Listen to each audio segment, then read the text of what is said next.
everyone, welcome back again to our channel. And today's video I'm going to share with you strawberry jam banana bread. So you will need 3 eggs because I have only the small size. I need 3, but if you have the large size you can use only 2 eggs, 1 teaspoon of soda, 1 teaspoon of salt, and of course 1/2 cup of butter, strawberry jam, 2 cups of all-purpose flour, and your banana. So the good thing on this recipe, we are not adding any more sugar because the banana and the strawberry jam is already sweet, so we don't need any more for sugar. So that's all you need. So very simple. So let's go and start baking. So first we have to mash the banana.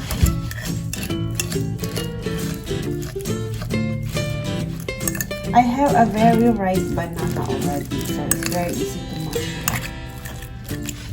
It's a good thing to have like this recipe because if you have very ripe banana and you cannot eat them all, and you can make your banana into bread, or you can make it into cookies, something that you will not throw it away, the banana, because it's already getting ripe. It is like too ripe already.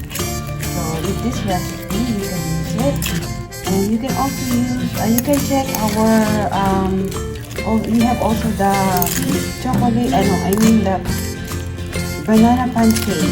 So those are the things that I'm doing, especially if they have very ripe banana, because we have a lot of banana. Okay. And then we have to add already the strawberry jam.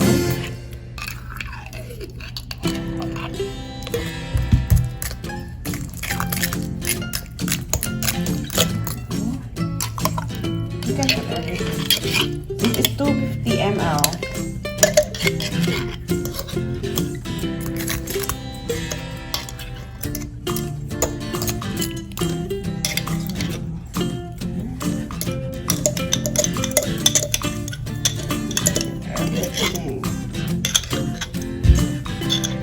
You can also use the fresh strawberry fruit,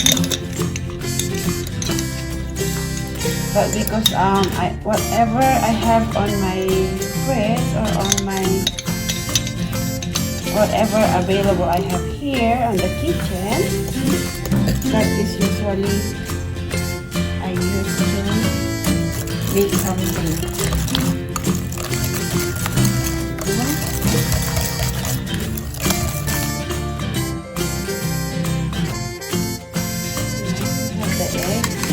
So we usually add all the liquid first before the dry ingredients. Okay. Next egg. You can use electric mixer, or if you have like electric mixer for the cake. If you can see, there are some like banana that is not properly mashed, but that is fine. And for me, that's better, so that there is like a bit banana that you can chew or feel. So it's and then you need the butter.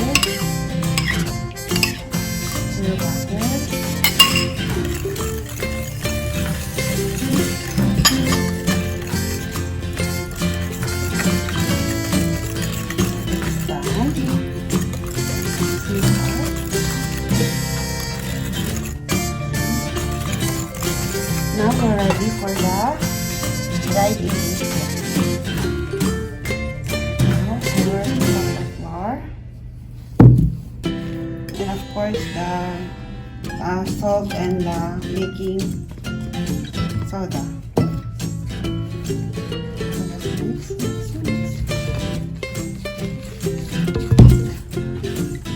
Making sure that it is properly mixed.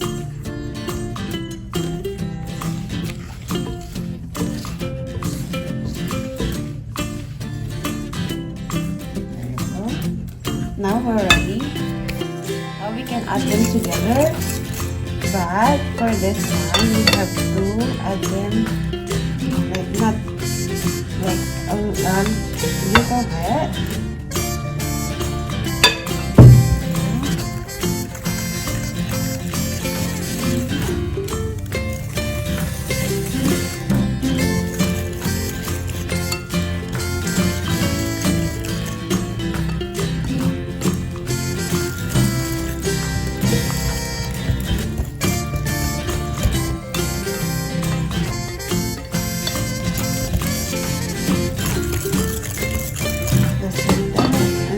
Add more until you finish it, okay?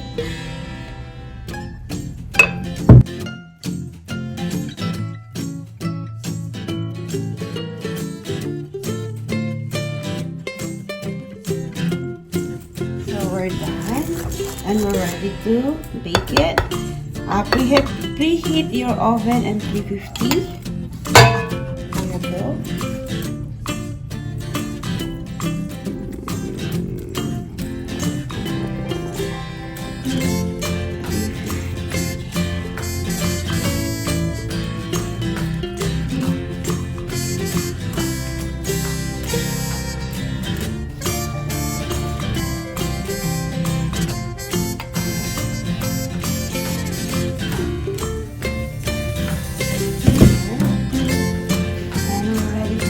Let's see what will happen next.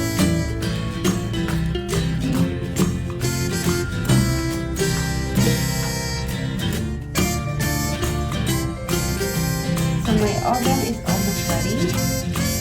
So we can bake it now. There you go. Okay, it's baking time. Let's wait.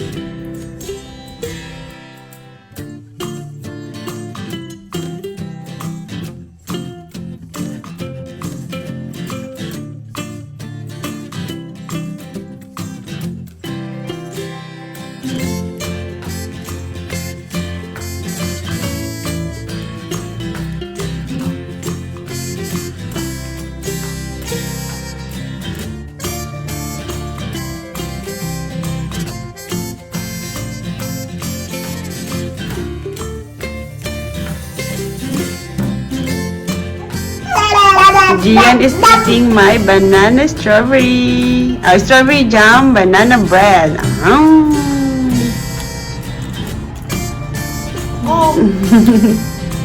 Wow. You like it? Good job. Bye.